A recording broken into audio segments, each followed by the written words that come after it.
Despite winning the league comfortably last season, Liverpool don't appear to be resting on their laurels. They've already signed Jeremy Frimpong from Bayer Leverkusen and are now supposedly ready to spend a huge fee to bring his teammate Florian Wirtz over too.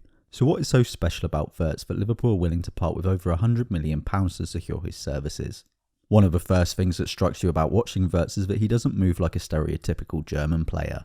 Germany has never been short of technically gifted players, but these talents are usually accompanied by an intensity and power. Wirtz doesn't fit this mould, resembling an Italian or South American number 10 more than an archetypal German attacking midfielder. Rather than doing everything at 100% at all times, he looks more relaxed, as if he were having a kickabout at the park with his mates. This relaxed style is most evident in his dribbling. The German has fantastic close control with both feet, keeping the ball very close to him, so that he can manipulate it to keep it just out of the reach of defenders. His comfort with both feet means he can go in basically any direction he likes, wriggling away from defenders through wherever gaps open up. He has that dancer's elegance reminiscent of Zinedine Zidane, and that comparison to dancers comes up frequently when talking about him. Florian Wirtz now trying to dance his way through. Wirtz, the dancing feet. Ball with Florian Wirtz trying to dance his way through. This essentially refers to the way in that Wirtz twists his body when changing direction. Many players when dribbling will burst in one direction to get their opponent heading that way, then violently cut in the opposite direction, using the opponent's momentum against them. Wirtz's style of dribbling lacks this sudden jolt as he changes direction, appearing much smoother.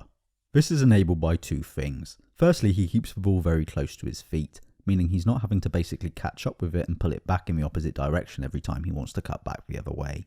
Secondly, he doesn't commit his body weight when dribbling. Most dribbling is basically just trying to burst past your opponents, fully committing your body weight in that direction, so when you want to change direction, you have to suddenly stop your momentum, creating this jolting movement. Wirtz lacks the pace to burst past players though, so rather than committing his body weight, he keeps balanced, meaning that when he wants to change direction, he doesn't suddenly have to stop his momentum dead. It's this that gives him that strolling style that wouldn't look out of place in 90s Serie A. Much of his success actually revolves around exploiting the momentum of his opponents. Defenders will scramble across to confront him, and just as they get near, it's then that Wirtz will cut back in the opposite direction, into spaces the opponent's momentum sees them sail by. Defenders are desperate not to give him time or space, so they try to get to him as quickly as possible, only for it to be used against them. Given how closely he usually guards the ball, it's interesting to note when he doesn't.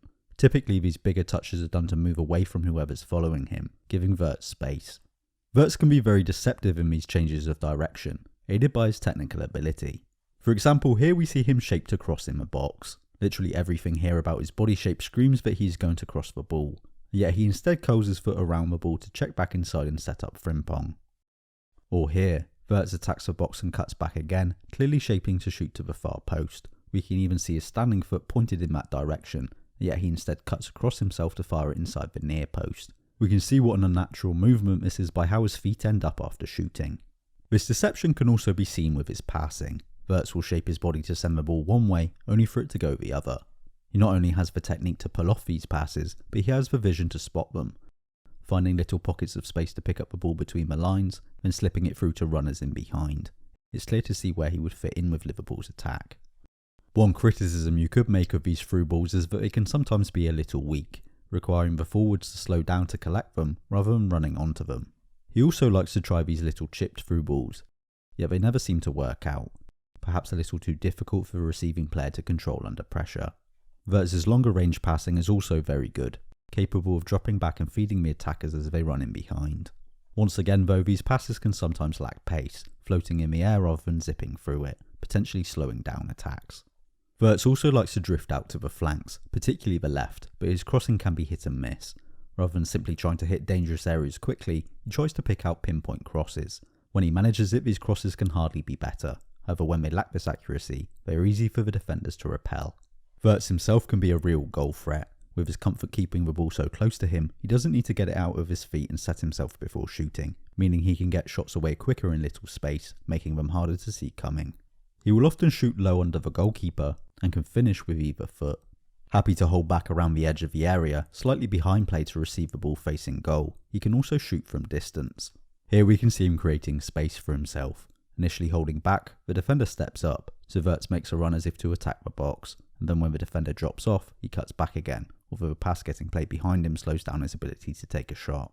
A lot of the time Wirtz can appear to be some sort of throwback to languid playmakers of the past, however first impressions can be deceiving. When the situation calls for it, he will up his intensity. He's not going to just trot around socks rolled down when there's space open for him to sprint into. He also works hard to get back and help out defensively or push up and pressure defenders, showing an awareness of cutting out passing angles to intercept the ball.